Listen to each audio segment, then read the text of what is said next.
ਪਾਰਟੀਆਂ ਕਿਵੇਂ ਲੋਕਾਂ ਨੂੰ ਗੁੰਮਰਾਹ ਕਰ ਰਹੀਆਂ ਤੇ ਜਿਹੜੇ ਸਾਡੇ ਅਸਲ ਦੇ ਵਿੱਚ ਪੰਜਾਬ ਦੇ ਮੁੱਦੇ ਨੇ, ਜਿਹੜੇ ਇੱਕ ਦਿਨ ਆਪਾਂ ਗੱਲ ਵੀ ਕੀਤੀ ਸੀ ਇਸੇ ਪ੍ਰੋਗਰਾਮ ਦੇ ਵਿੱਚ, ਕਿ ਸਾਡੇ ਬੁਨਿਆਦੀ ਮੁੱਦੇ ਹੌਲੀ-ਹੌਲੀ ਕੀ ਹੁੰਦੇ ਸੀ ਤੇ ਕਿਵੇਂ-ਕਿਵੇਂ ਅਸੀਂ ਇਹਨਾਂ ਬੁਨਿਆਦੀ ਮੁੱਦਿਆਂ ਤੋਂ ਸਾਡੀਆਂ ਸਿਆਸੀ ਤੰਜ਼ੀਮਾਂ ਨੇ ਸਾਨੂੰ ਲਾਂਭੇ ਕਰਤਾ ਤੇ ਅੱਜ-ਕੱਲ੍ਹ ਫਲਾਨਾ ਕੀ ਕਹਿ ਰਿਹਾ, ਭਗਵੰਤ ਮਾਨ ਨੇ ਫਲਾਣੇ ਬਾਰੇ ਕੀ ਕਹਿ ਰਿਹਾ, ਉਹਨੇ ਕੀ ਕਿਹਾ, ਉਹਨੇ ਕਿਹੜੀ ਟਿੱਪਣੀ ਕੀਤੀ।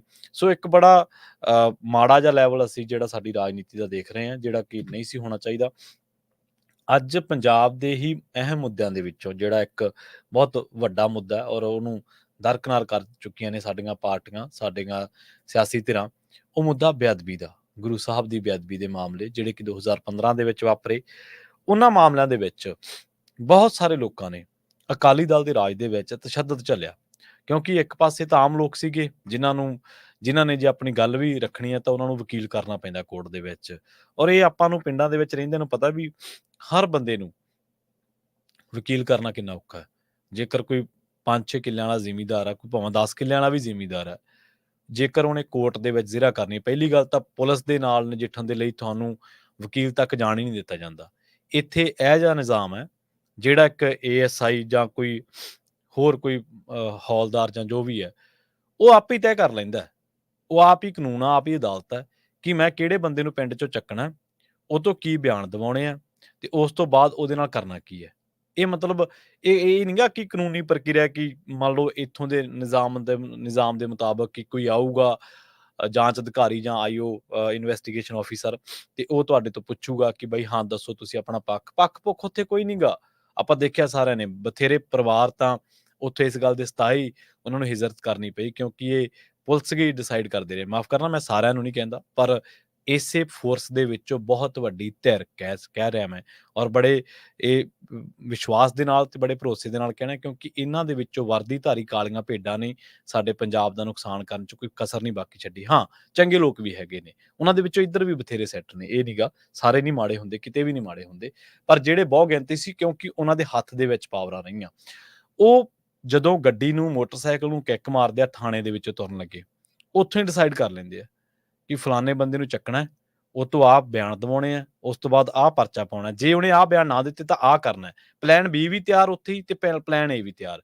ਇਸੇ ਕਰਕੇ ਆਪਾਂ, ਜਿਵੇਂ ਮੈਂ ਕਹਿ ਕੇ ਹਟਿਆ, ਕਿ ਆਪਾਂ ਨੂੰ ਇੱਧਰ ਆਉਣਾ ਪਿਆ ਮਾੜੇ ਨਿਜ਼ਾਮ ਕਰਕੇ, ਮਾੜੇ ਉੱਥੋਂ ਦੇ ਸਿਸਟਮ ਕਰਕੇ। ਪਹਿਲੀ ਗੱਲ ਤਾਂ ਵਿਕਟਮ ਬਣਾ ਦਿੱਤੇ ਗਏ, ਫਿਰ ਵਿਕਟਮ ਬਣਾ ਕੇ ਬੋਲਣ ਵੀ ਨਹੀਂ ਦਿੱਤਾ ਗਿਆ।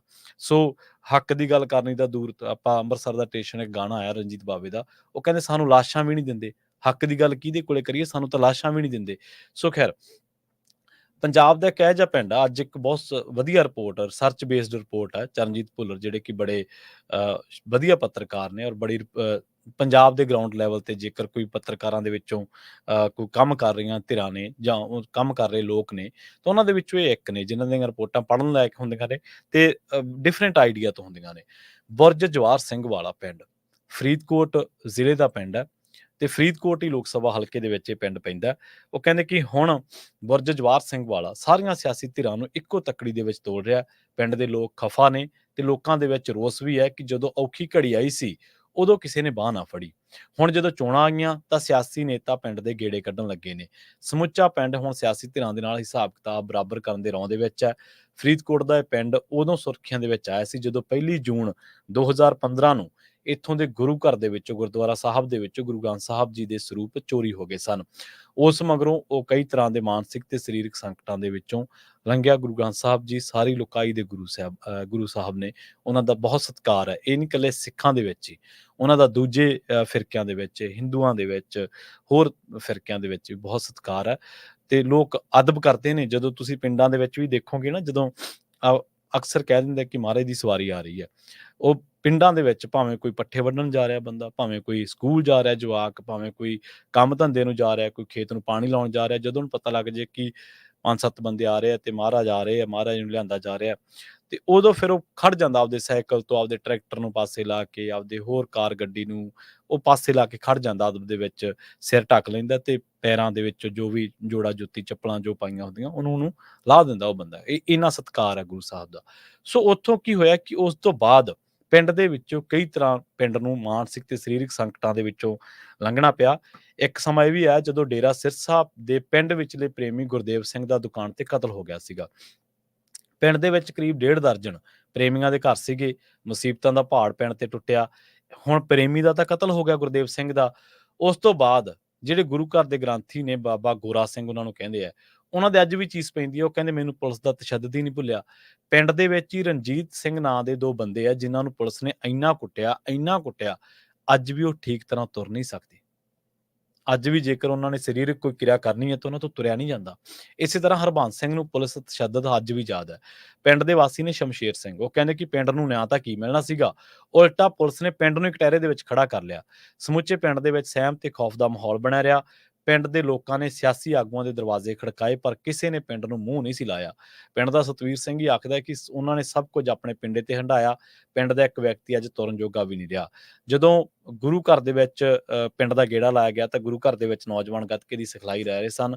ਪਿੰਡ ਦੇ ਵਿੱਚ ਨਾ ਤਾਂ ਕਿਸੇ ਕੋਈ ਸਿਆਸੀ ਪਾਰਟੀ ਦਾ ਝੰਡਾ ਤੇ ਨਾ ਹੀ ਕੋਈ ਸਿਆਸੀ ਹਰਕਤ, ਹਰ ਕੋਈ ਆਪੋ ਆਪਣੀ ਕੰਮੀ ਲੱਗਿਆ ਹੋਇਆ ਸੀ। ਅਕਾਲੀ ਦਲ ਦੇ ਨਾਲ ਸੰਬੰਧਿਤ ਇੱਕ ਜਿਹੜਾ ਵਰਕਰ ਆ ਉਹਨਾਂ ਦਾ ਉਹ ਦੱਸਦਾ ਕਿ ਜੇਕਰ ਕੋਈ ਪ੍ਰਚਾਰ ਦੇ ਲਈ ਪਿੰਡ ਦੇ ਵਿੱਚ ਆਇਆ ਤਾਂ ਉਹ ਵਿਰੋਧ ਤਾਂ ਨਹੀਂ ਕਰਨਗੇ, ਪਰ ਪਿੰਡ ਕਿਸੇ ਨੂੰ ਹੁਣ ਮੂੰਹ ਨਹੀਂ ਲਾਉਂਦਾ। ਪਿੰਡ ਵਾਸੀ ਹਰਬੰਸ ਸਿੰਘ ਨੇ ਉਹ ਕਹਿੰਦੇ ਨੇ ਕਿ ਪਿੰਡ ਦੇ ਵਿੱਚ ਵਾਪਰੀ ਅਣਸੁਖਾਵੀਂ ਘਟਨਾ ਤੋਂ ਮਗਰੋਂ ਪਿੰਡ ਨੂੰ ਚਾਨਣ ਹੋ ਗਿਆ ਕਿ ਸਾਰੇ ਸਿਆਸੀ ਆਗੂ ਇੱਕੋ ਥਾਲੀ ਦੇ ਚੱਟੇ ਵੱਟੇ ਆ। ਜਦੋਂ ਘਟਨਾ ਵਾਪਰੀ ਸੀ ਤਾਂ 11 ਜੂਨ 2015 ਦੇ ਵਿੱਚ ਪਿੰਡ ਦੇ ਵਿੱਚ ਸਿੱਖ ਜਥੇਬੰਦੀਆਂ ਨੇ ਰੋਸ ਵੀ ਪ੍ਰਗਟਾਇਆ ਸੀ। ਉਸ ਵੇਲੇ ਬੇਅਦਬੀ ਦੀਆਂ ਘਟਨਾਵਾਂ ਨੂੰ ਲੈ ਕੇ ਤਤਕਾਲੀ ਅਕਾਲੀ ਭਾਜਪਾ ਗੱਠਜੋੜ ਸਰਕਾਰ ਨਿਸ਼ਾਨੇ ਤੇ ਆ ਗਈ ਸੀ। ਹੁਣ ਜਦੋਂ ਲੋਕ ਸਭਾ ਚੋਣਾਂ ਦਾ ਪ੍ਰਚਾਰ ਚੱਲ ਰਿਹਾ ਹੈ ਤਾਂ ਇਹਨਾਂ ਪਿੰਡਾਂ ਤੇ ਬੇਅਦਬੀ ਦਾ ਮੁੱਦਾ ਉਵੇਂ ਹੀ ਛਾਇਆ ਹੋਇਆ ਹੈ। ਪਿੰਡ ਦੀ ਖਾਸ ਗੱਲ ਇਹ ਹੈ ਕਿ ਲੋਕਾਂ ਨੇ ਆਪਣਾ ਭਾਈਚਾਰਾ ਟੁੱਟਣ ਨਹੀਂ ਦਿੱਤਾ।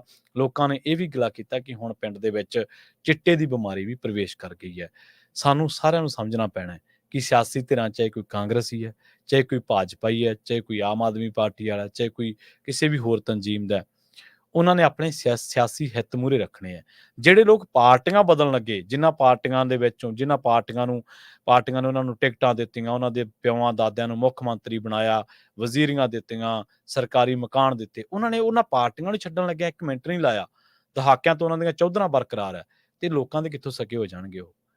ਜਿਹੜੇ ਲੋਕ ਅੱਜ ਕੋਈ ਲੀਡਰ ਹੈ ਆਮ ਆਦਮੀ ਪਾਰਟੀ ਦਾ, ਕੋਈ ਕਾਂਗਰਸ ਦਾ, ਕੋਈ ਅਕਾਲੀ ਦਲ ਦਾ, ਜਿਹੜਾ ਕਵੇ ਕਿ ਜਿਹਦੀ ਜਾਂਚ ਚੱਲ ਰਹੀ ਸੀ ਡੇਰੇਦਾਰ ਦੇ ਖਿਲਾਫ, ਉਹ ਬੰਬ ਬਲਾਸਟ, ਮੌੜ ਬੰਬ ਧਮਾਕੇ ਦਾ, ਕੋਈ ਉਹਨਾਂ ਵਿਕਟਮਸ ਦੀ ਗੱਲ ਕਰਦਾ ਹੈ? ਕੋਈ ਇਹ ਗੱਲ ਕਰਦਾ ਕਿ ਡੇਰੇਦਾਰ ਨੂੰ ਬੁਲਾ ਕੇ ਉਹਨੂੰ ਜਾਂਚ ਦੇ ਵਿੱਚ ਸ਼ਾਮਲ ਕਰਕੇ ਪਾਰਟੀ ਬਣਾ ਕੇ ਉਹਨੂੰ ਉਹ ਪੁੱਛ ਪੜਤਾਲ ਕੀਤੀ ਜਾਵੇ, ਉਹਦੇ ਤੋਂ ਪੁੱਛਿਆ ਜਾਵੇ। ਜਦੋਂ ਜਾਂਚ ਉੱਥੇ ਜਾ ਕੇ ਰੁਕੀ, ਜਦੋਂ ਜਾਂਚ ਉੱਥੇ ਗਈ ਡੇਰੇ ਤਿੱਕਰ, ਤਾਂ ਉੱਥੇ ਜਾ ਕੇ ਰੁਕ ਗਈ। ਕੱਢ ਲਓ ਰਿਪੋਰਟਾਂ ਇੱਥੇ, Indian express, Hindustan Times of India, ਇਹ ਅਖਬਾਰ ਭਰੇ ਪਏ ਨੇ ਉਦੋਂ ਦੀਆਂ ਰਿਪੋਰਟਾਂ ਦੇ ਤੇ ਜਾਂਚ ਦੇ, SIT ਦੇ। ਇੱਕ ਸਿੱਖ ਜਥੇਬੰਦੀ ਨੇ ਮੰਗ ਵੀ ਕੀਤੀ ਕਿ ਡੇਰੇਦਾਰ ਨੂੰ ਜਾਂਚ ਦੇ ਵਿੱਚ ਸ਼ਾਮਲ ਕੀਤਾ ਜਾਵੇ। ਇੱਕ ਵਾਰੀ ਟੀਮ ਚਲੀ ਵੀ ਗਈ, ਪਰ ਉਹਨਾਂ ਨੇ ਜਾਂਚ ਦੇ ਵਿੱਚ ਕੀ ਕਿਹਾ, ਉਹਦੇ ਕੀ ਬਿਆਨ ਲਏ ਗਏ, ਕਿਸੇ ਨੂੰ ਕੁਛ ਨਹੀਂ ਪਤਾ। ਅੱਜ ਰਵਨੀਤ ਬਿੱਟੂ ਤੋਂ ਲਾ ਕੇ ਅਮਰਿੰਦਰ ਸਿੰਘ ਰਾਜਾ ਵੜਿੰਗ, ਅਮਨ ਸ਼ੇਰ ਸਿੰਘ ਕਲਸੀ, ਤਰਨਜੀਤ ਸਿੰਘ ਸੰਧੂ ਜਾਂ ਹੋਰ ਜਿੰਨੇ ਵੀ ਆਗੂ ਨੇ, ਇਹ ਸਾਰੇ ਉੱਥੇ ਜਾ ਕੇ ਨਤਮਸਤਕ ਹੋ ਰਹੇ ਨੇ ਡੇਰਾ ਬਿਆਸ ਦੇ ਵਿੱਚ। ਤੇ ਡੇਰੇ ਬਿਆਸ ਦੇ ਉੱਤੇ ਕੀ ਦੋਸ਼ ਲੱਗਦੇ ਆ? ਚਲੋ ਕਿਸੇ ਦੀ ਆਸਥਾ, ਉਹਨੂੰ ਮੁਬਾਰਕ ਹੈ। ਉੱਥੇ ਸਵਰਨ ਸਿੰਘ ਪੰਧੇਰ ਤੇ ਬਲਦੇਵ ਸਿੰਘ ਸਿਰਸਾ ਕਿਸਾਨ ਆਗੂ ਨੇ, ਉਹਨਾਂ ਨੂੰ ਜਾ ਕੇ ਪੁੱਛੋ, ਪਰਚੇ ਪਾਏ ਉਹਨਾਂ ਤੇ ਕਿ ਜ਼ਮੀਨ ਦੱਬ ਲਈ ਲੋਕਾਂ ਨੂੰ। ਉਹਨਾਂ ਨੇ ਪ੍ਰੋਟੈਸਟ ਕੀਤਾ, 2 ਘੰਟਿਆਂ 'ਚ ਪੁਲਿਸ ਨੇ ਪ੍ਰੋਟੈਸਟ ਚੁਕਾਤਾ, 2 ਘੰਟਿਆਂ 'ਚ। ਅੱਜ ਭਾਜਪਾ ਉਮੀਦਵਾਰ ਆ ਨਾ, ਹੰਸਰਾਜ ਹੰਸ, ਰਵਨੀਤ ਬਿੱਟੂ, ਪ੍ਰਨੀਤ ਕੌਰ, ਇਹ ਸਾਰੇ, ਇਹਨਾਂ ਦਾ ਕੋਈ ਪ੍ਰੋਟੈਸਟ ਕਰਦਾ, ਕੋਈ ਚੁਕਾਉਂਦਾ ਨਹੀਂ ਪ੍ਰੋਟੈਸਟ। ਉਹਦੀ ਇੰਨੀ ਜ਼ੁਰਤ ਆ ਉਸ ਬੰਦੇ ਦੀ। ਤੇ ਅੱਜ ਇਹ ਲੋਕ ਉੱਥੇ ਜਾ ਕੇ ਨਤਮਸਤਕ ਹੋ ਰਹੇ ਨੇ। ਤੁਸੀਂ ਕੀ ਉਮੀਦ ਕਰਦੇ ਆ ਕੱਲ ਨੂੰ ਤੁਹਾਡੀ ਜ਼ਮੀਨ ਤੇ ਕਬਜ਼ਾ ਹੋ ਗਿਆ ਤੇ ਇਹ ਛੁਡਾ ਦੇਣਗੇ? ਨਹੀਂ, ਇਹ ਉੱਧਰ ਭੁਗਤਣਗੇ। ਇਹ ਚਾਨਣ ਸਾਨੂੰ ਸਾਰਿਆਂ ਨੂੰ ਹੋਣਾ ਚਾਹੀਦਾ। ਪਿੰਡਾਂ ਦੇ ਵਿੱਚੋਂ ਜੰਮੇ ਆ, ਪਲੇ ਆ, ਪੋਲਿਟਿਕਸ ਤੋਂ ਮੋਹ ਬਹੁਤ ਚਿਰ ਦਾ ਹੀ ਭੰਗ ਹੋਇਆ ਹੋਇਆ, ਕਿਉਂਕਿ ਇਹਨਾਂ ਦੇ ਚਿਹਰੇ ਦੇਖੇ ਆ। ਜਦੋਂ ਕੋਈ ਤੁਹਾਡੇ ਤੇ ਗਾਜ ਡਿੱਗਦੀ ਹੈ ਨਾ ਕਾਨੂੰਨ ਦੀ, ਜਦੋਂ ਕੋਈ ਵਧੀਕੀ ਕਰਦਾ, ਇਹ ਤਾਂ ਪੁਲਿਸ ਤਾਂ ਬਹੁਤ ਦੂਰ ਦੀ ਗੱਲ ਆ, ਪੁਲਿਸ ਦਾ ਕੇਸ ਬਣਦਾ, ਅਦਾਲਤਾਂ ਦੇ ਵਿੱਚ ਜ਼ਿਰਾ ਹੁੰਦੀ ਹੈ, ਬਹੁਤ ਕੁਝ ਹੁੰਦਾ। ਇਹ ਤਾਂ ਜੇ ਪਟਵਾਰੀ ਵਧੀਕੀ ਕਰ ਜੇ, ਤੁਹਾਡਾ ਖਸਰਾ ਨੰਬਰ ਗਲਤ ਹੋ ਜੇ, ਇੰਤਕਾਲ ਗਲਤ ਕਰ ਜੇ, ਤੁਹਾਡੀ ਪਾਣੀ ਦੀ ਵਾਰੀ ਗਲਤ ਹੋ ਜੇ, ਕੋਈ ਇਸ ਮੋਗੇ ਤੋਂ ਆ ਕੇ 15-20 ਮਿੰਟ ਅੱਗੇ ਪਿੱਛੇ ਹੋ ਜਾਣ, ਇਹ ਤਾਂ ਉਹਦੇ 'ਚ ਬਾਂਹ ਨਹੀਂ ਫੜ ਸਕਦੇ। ਨਾਲੇ ਸਿਵਲ ਪ੍ਰਸ਼ਾਸਨ ਦਾ ਕੰਮ ਆ, ਉਹ ਕਿੱਡਾ ਕੁ ਕੰਮ ਹੈ। ਪਟਵਾਰੀ ਚੰਗਾ ਹੋਵੇ ਤਾਂ ਉਹਨੂੰ ਜਾ ਕੇ ਬੰਦਾ ਆਪੇ ਮਿਲ ਲੈਂਦਾ ਕਿ ਪਟਵਾਰੀ ਸਾਹਿਬ ਸਾਡਾ ਜੀ ਆ ਇੰਤਕਾਲ ਖਸਰਾ ਨੰਬਰ, ਸਾਡਾ ਖਨੌਤੀ ਨੰਬਰ, ਸਾਡਾ ਆ ਜਮ੍ਹਾਂਬੰਦੀ ਹੈ ਜੀ ਸਾਡੀ, ਇਹਦੇ 'ਚੋਂ ਸਾਨੂੰ ਦੇ ਦਿਓ ਜੀ, ਦੱਸ ਦਿਓ, ਸਾਨੂੰ ਲੱਭ ਨਹੀਂ ਰਿਹਾ ਜੀ। ਉਹ ਆਪੇ ਹੀ ਕਰ ਦਿੰਦਾ। ਇੰਨੀ ਕੁ ਗੁਜ਼ਾਰਿਸ਼ ਕਰ ਦਿਓ ਚੰਗੀ ਜੀ ਭਾਸ਼ਾ ਦੇ ਵਿੱਚ, ਸਤਿਕਾਰ। ਚਲੋ ਕਈ ਵਾਰੀ ਸਾਡੇ ਵਰਗਾ ਨੌਜਵਾਨ ਮੁੰਡਾ ਜਾਂਦਾ ਤੇ ਉਹ ਮੂਹਰੇ ਬੈਠੇ ਬੰਦੇ ਨੂੰ ਕਹਿ ਦਿੰਦਾ ਜੀ ਕਰ ਦਿਓ ਜੀ ਪਲੀਜ਼, ਤਾਂ ਉਹ ਵੈਸੇ ਹੀ ਕਰ ਦਿੰਦਾ, ਕੰਨ-ਗੋ ਵੀ ਕਰ ਦਿੰਦਾ। ਤਹਿਸੀਲਦਾਰ ਚੰਗਾ ਹੋਵੇ ਤਾਂ ਉਹ ਵੀ ਕਰ ਦਿੰਦਾ ਆਪੇ। ਪਰ ਜੇ ਤੁਸੀਂ ਕਿਸੇ ਕਹੋ ਕਿ ਐਮਐਲਏ ਤੋਂ ਕਰਾ ਲਈਏ, ਐਮਪੀ ਤਾਂ ਮਿਲਦੇ ਹੀ ਨਹੀਂਗੇ। ਇਹ ਤਾਂ ਹੁਣ 4 ਦਿਨਾਂ ਦੀ ਚਾਂਦਨੀ ਹੈ। ਇਹਨਾਂ ਨੇ ਤਾਂ ਮਿਲਣਾ ਹੀ ਨਹੀਂਗਾ। ਇਹਨਾਂ ਦੀ ਤਾਂ ਵਰਕਾ ਹੀ ਪਾੜ ਦਿਓ। ਤੇ ਜੇ ਤੁਸੀਂ ਕਹੋ ਕਿ ਕਿਸੇ ਐਮਐਲਏ ਤੋਂ ਕਰਾ ਦਈਏ, ਆਮ ਆਦਮੀ ਪਾਰਟੀ ਵਾਲੇ ਤੋਂ ਕਰਾ ਲਈਏ, ਫਲਾਣੇ ਤੋਂ ਕਰਾ ਲਈਏ, ਉਹਨੇ ਪਹਿਲਾਂ 100 ਤਾਂ ਢਕਵੰਜ ਕਰਨੇ ਉਹਦੇ ਜਿਹੜੇ ਚਾਪਲੂਸ ਮੂਹਰੇ ਬੈਠੇ ਹੁੰਦੇ ਆ। ਉਹ ਤਾਂ ਜੀ ਹਾਲੇ ਮੀਟਿੰਗ ਦੇ ਵਿੱਚ, ਉਹ ਤਾਂ ਜੀ ਭਾਵੇਂ ਉਹਨੂੰ ਕੋਈ ਨਾ ਪੁੱਛਦਾ ਹੋਵੇ ਪਾਰਟੀ ਦੇ ਵਿੱਚ, ਐਵੇਂ ਕਹਿ ਦੇਣਗੇ ਮੀਟਿੰਗ ਦੇ ਵਿੱਚ। ਤੇ ਜੇ ਕਿਤੇ ਰੱਬੀ ਸਬੱਬੀ ਮੇਲ ਹੋ ਵੀ ਗਏ, ਉਹਨੇ ਆਖਣਾ ਹਾਂਜੀ ਮੈਂ ਕਰਦਾ ਜੀ, ਮੈਂ ਉਹ ਕਰਦਾ। ਫਿਰ ਉਹ ਪਿੰਡ ਫੋਨ ਲਾਊਗਾ ਆਪਦੇ ਵਰਕਰ ਨੂੰ ਕਿ ਯਾਰ ਇਹ ਬੰਦਾ ਆਇਆ ਸੀ ਤੁਹਾਡੇ ਪਿੰਡੋਂ, ਇਹ ਕਿਹਨੂੰ ਵੋਟਾਂ ਪਾਈਆਂ? ਵੋਟਾਂ ਵੇਖ ਕੇ, ਪਿਛੋਕੜ ਚੈੱਕ ਕਰਕੇ ਫੇਰ ਕੰਮ ਕਰਾਊਗਾ, ਤੇ ਜੇ ਕਰਾਉਣਾ ਹੋਇਆ ਤਾਂ, ਨਹੀਂ ਤਾਂ ਕਰਾਉਣਾ ਨਹੀਂ। ਸੋ ਇਹ ਇਹਨਾਂ ਦੀ ਹਕੀਕਤ ਹੈ, ਇਹ ਇਹਨਾਂ ਦਾ ਜਿਹੜਾ ਇਹਨਾਂ ਦਾ ਅਸਲੀ ਚਿਹਰਾ ਜਿਹੜਾ ਬੇਨਕਾਬ ਹੋ ਗਿਆ। ਬੁਰਜ ਜਵਾਹਰ ਸਿੰਘ ਵਾਲਾ ਜਾਂ ਬਰਗਾੜੀ ਪਿੰਡ ਦੇ ਜਿਹੜੇ ਲੋਕ ਨੇ, ਉਹਨਾਂ ਨੂੰ ਤਾਂ ਚਾਨਣ ਹੋ ਗਿਆ, ਹੌਲੀ-ਹੌਲੀ ਸਾਰੇ ਪੰਜਾਬ ਨੂੰ ਹੀ ਹੋ ਰਿਹਾ। ਤੇ ਜਿਨ੍ਹਾਂ ਲੋਕਾਂ ਨੇ ਪੁਲਿਸ ਦਾ ਤਸ਼ੱਦਦ ਝੱਲਿਆ, ਉਹਨਾਂ ਨੂੰ ਕਈ ਦਹਾਕੇ ਪਹਿਲਾਂ ਹੀ ਹੋ ਗਿਆ। ਬਹੁਤ-ਬਹੁਤ ਧੰਨਵਾਦ, ਸਤਿ ਸ੍ਰੀ ਅਕਾਲ। ਇਸੇ ਲੜੀ ਨੂੰ ਆਪਾਂ ਅਗਲੇ ਦਿਨ ਫੇਰ ਜਾਰੀ ਰੱਖਾਂਗੇ, ਕੰਟੀਨਿਊ ਕਰਾਂਗੇ ਤੇ ਉਹਦੇ ਵਿੱਚ ਦੇਖਾਂਗੇ ਕਿ ਅਕਾਲੀ ਦਲ ਦੇ ਵਿੱਚ ਜਿਹੜੇ ਲੋਕ ਸੀਗੇ, ਜਦੋਂ ਫੇਕ ਐਨਕਾਊਂਟਰ ਜਾਅਲੀ ਪੁਲਿਸ ਮੁਕਾਬਲੇ ਕੀਤੇ ਜਾ ਰਹੇ ਸੀ, ਉਦੋਂ ਉਹ ਕਿਸ ਪਾਸੇ ਖੜੇ ਸੀਗੇ। ਬਹੁਤ-ਬਹੁਤ ਧੰਨਵਾਦ, ਸਤਿ ਸ੍ਰੀ ਅਕਾਲ। ਜੁੜੇ ਰਹੋ ਪੰਜਾਬੀ ਰੇਡੀਓ USA ਦੇ ਨਾਲ।